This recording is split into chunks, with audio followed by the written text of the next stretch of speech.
Hi hello నమస్తే. నేను journalist Sai.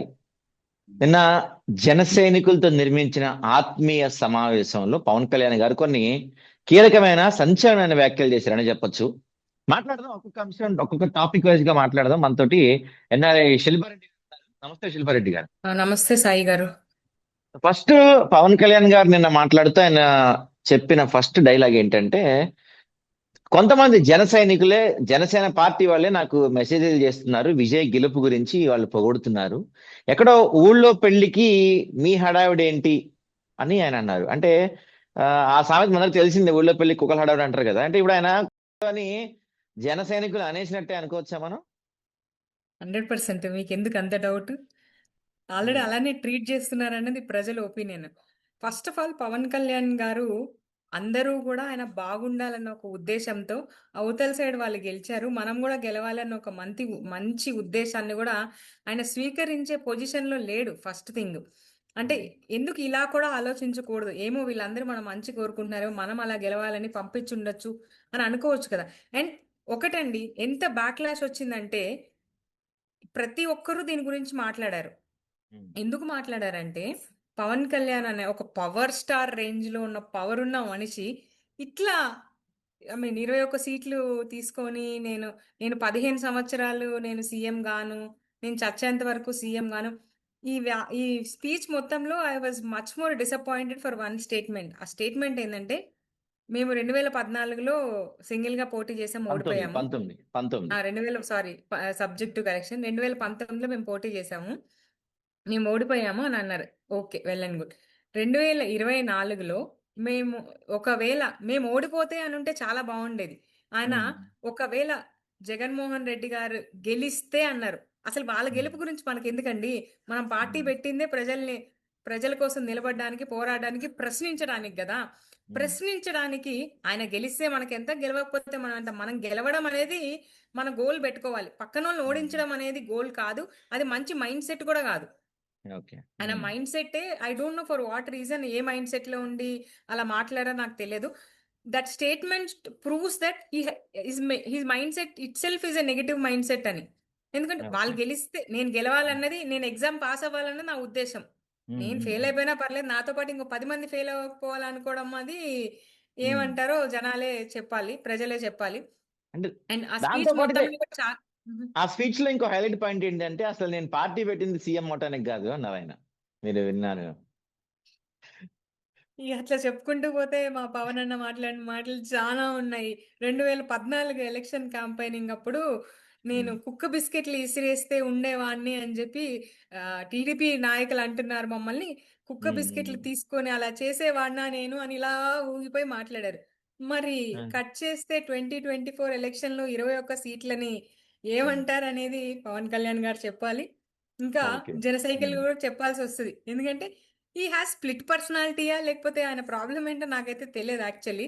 ఆయన ఉమ్, చెప్పిన మాటలే ఆయన కాంట్రడిక్ట్ చేస్తూ స్టేట్మెంట్లు పాస్ చేస్తాడు. అంటే ఉమ్, సామెత అండి ఇది. ఏ ఏ ఉమ్, గాలికి ఆ సాపెత్తడం అని ఒక తెలుగు సామెత. ఉమ్, ఆ ఉమ్, ఉమ్. ఒక సారాంశం గుర్తొస్తది నాకు పవన్ కళ్యాణ్ గారు ఎప్పుడు మాట్లాడినా. అంటే ఏ నిమిషానికి ఆ మాటనేనా? ఒక మాట క్రెడిబిలిటీ ఏమి ఉండదా ఈయనకి అన్నది నాకనిపిస్తది బాగా. రైట్. ఉమ్.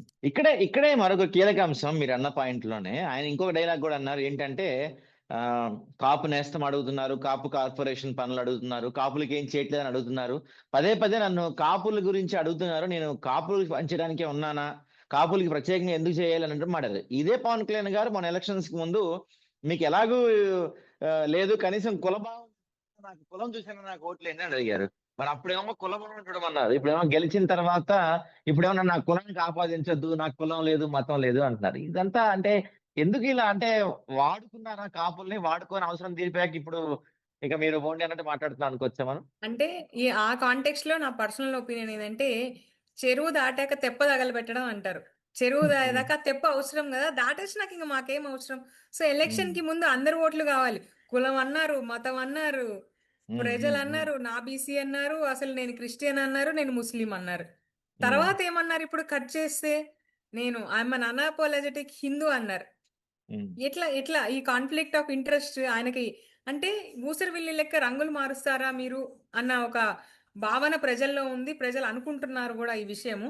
ఇంకా ఉమ్, ఈయన పవన్ కళ్యాణ్ గారు స్పీచ్ లేదా సభ పెట్టిన ప్రతిసారి himself is contradicting his statements and ఆయననే హాస్యాస్పదంగా జనాలు మాట్లాడేలాగా అవకాశం ఇస్తున్నారు. అండ్ సంబంధం లేని విషయాల్లో ఆయన స్థాయి అక్కడ పవర్ స్టార్ అన్నదాన్ని పవర్ స్టార్ అన్న కాడికి వచ్చేస్తుంది. ఆయన చెప్పే ఉమ్, మాటలు అట్లనే ఉన్నాయి. నేను విన్నప్పుడైతే నిన్న స్పీచ్ పెట్టినప్పుడు అబ్బా ఈరోజు అసలు దద్దరిల్లిపోతుంది అనుకుంటే అన్నీ వచ్చి మేము అట్లా కాదు ఇట్లా అన్నాం ఇట్లా కాదు. ఆ టోన్ మారిపోయింది, కాంటెక్స్ట్లు మారిపోయినాయి, ఆ బలం ఎట్టుపోయింది, ఆ ఊగుడు ఎట్టుపోయింది ఏమో తెలియట్లేదు. పవర్ స్టార్ లో పవర్ ఏమైనా కట్ అయిందేమో మనకు తెలియదు. ఓకే. ఈసారి ఉమ్, మాత్రం ఓట్ల కోసం వచ్చి నేను ఉమ్, అన్అపాలజెటిక్ సనాతని హిందూ అన్నా, ఉమ్, లేకపోతే వచ్చాన బీసీ నాకు ఓట్లేయండి కాపు వాళ్ళని అడిగినా నమ్మి ఉమ్, మోసపోయే ప్రజలు ఎవరు లేరు. అండ్ పవన్ కళ్యాణ్ గారు సుగాలి ప్రీతి గురించి ఎన్నో మాట్లాడారు. మైనర్ బాలిక జరిగింది అని. మరి ఈరోజు ఆయన ఆంధ్రాకి డిప్యూటీ సీఎం, బట్ ఆయన ఆంధ్రాలో ఉండట్లేదు.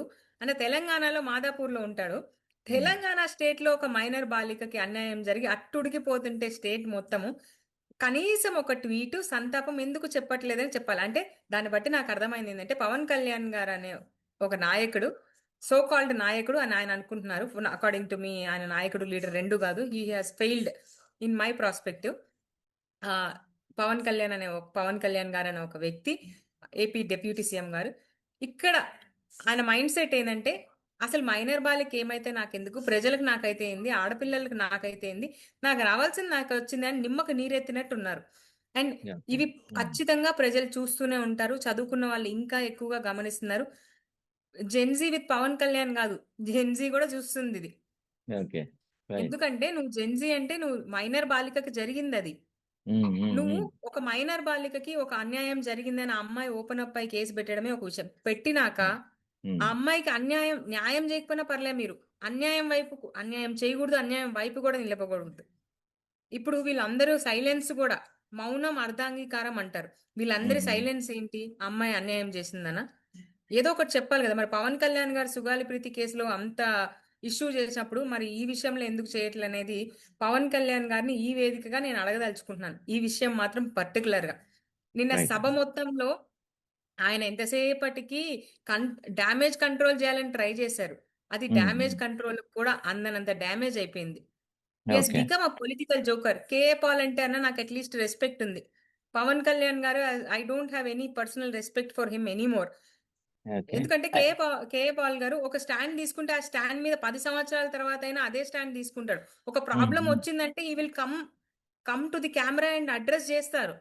పవన్ ఓకే. కళ్యాణ్ ఉమ్, గారికి అట్లా లేదు. నాకు ఉమ్, అకౌంట్ మెసేజ్ వచ్చిందా, లేకపోతే ఇంకేమైనా పొలిటికల్ గా గెయిన్ ఉందా, మైలేజ్ ఉందా చెప్పండి నేను మాట్లాడతానంటారు. పవన్ ఉమ్, కళ్యాణ్ గారి మా అల్లుడు ఒక అతను ఉన్నాడు. ఏమన్నాడు? ఆంధ్రప్రదేశ్ ఇస్ సేఫ్ హ్యాండ్స్ అన్నాడు. ఉమ్, మరి నీ ఉమ్, స్టేట్ లో అదే పర్సన్ ఒక అమ్మాయి గురించి మాట్లాడితే, యూట్యూబర్ ఉమ్, ఎవరో చిన్న విషయం మాట్లాడితే, ఆ విషయం గురించి ఈయన ట్వీట్ చేసి ఆయన మీద పాక్సో కేసు పెట్టి, పాక్సో కేసులో కర్ణాటకకి వెళ్ళి అరెస్ట్ చేసి తీసుకొచ్చినాడు. మరి ఇప్పుడు ఉమ్, ఎటు పోయావయ్యా? ఉమ్, ఈరోజు మాట్లాడాలి కదా. ఉమ్, ఆయనకొక న్యాయం, మీకొక న్యాయమా? పవర్ ఉన్నోళ్ళని ముట్టుకుంటే ఏమైతే, బలహీనుడి మీద బలప్రయోగం చేస్తారు వీళ్ళంతా. బలవంతుడి మీద ఓకే. బలప్రయోగం చూసి అప్పుడు చెప్పండి ఉమ్, మేము ఇంద్రుడిమి, చంద్రుడిమి, మేము పవర్ స్టారు, పవర్ పాలిటిక్స్ అని మాట్లాడండి. ఒక రైట్. రైట్. ఎమ్మెల్సీగా అయ్యుండి ఒక ఉమ్, ఎమ్మెల్సీ అయ్యుండి నాగబాబు గారు ఎందుకు ఉమ్, మాట్లాడలేదు? ఉమ్, అండ్ ఎమ్మెల్సీగా ఉండి ఎట్లా ఇప్పుడు జబర్దస్త్ బూత్ షోలు అని ఇచ్చినారు కదా, మరి ఆ బూత్ షోలో కూర్చొని ఎట్లా మాట్లాడుతున్నాడు? ఉమ్, అన్నీ కూడా పవన్ కళ్యాణ్ గారు సభ ముందులోకి వచ్చే ముందే వాటికి అన్నిటికీ చేసుకొని ఇలా ఇలా జరగకూడనంత డ్యామేజ్ జరిగిపోయాక ఈ రోజు వచ్చి నన్ను అలా ఎలా పోలుస్తారంటే 100% పోలుస్తాం సార్ మేము విజయ్ గారితో. ఎందుకంటే మీరు యాక్టరే, ఆయన యాక్టరే, మీకు పొలిటికల్ ఉమ్, అంబిషన్ ఉంది, ఆయనకి పొలిటికల్. ఎక్కువ తక్కువ మాట్లాడితే మీరు విజయ్ గారు మీ సినిమాలు డబ్ చేసుకొని హీరో అయినాడు. అవునవును. ఆబ్వియస్లీ మీ మీద ఇంకెంత ఎక్స్పెక్టేషన్ ఉంటది? ఉమ్, ఉమ్. మరి మీరెందుకు కనీసం స్ట్రైట్ గా పోటీ చేయట్లేదని? నిన్న సభలో కనీసం విజయ్ పేరు కూడా ఎత్తలేదు పవన్ కళ్యాణ్. ఇగో హర్ట్ అయిందండి. ఎందుకండి పుండు మీద కారం జల్లినట్టు తాటికాయ మీదేస్తారు. పేరు తీస్తే అక్కడ పవన్ కళ్యాణ్ గారి వాయిస్ కంటే జనాల సౌండ్ ఎక్కువ వస్తది. ఎందుకంటే ఆయనకు అంత అభిమానం ఉంది కాబట్టి. విజయ్ ఓకే. అనంగానే రీసౌండ్ వస్తది. అది తట్టుకోవాలి గదా. తట్టుకునే ఓకే. శక్తి మా గుండెకి లేదండి. రైట్.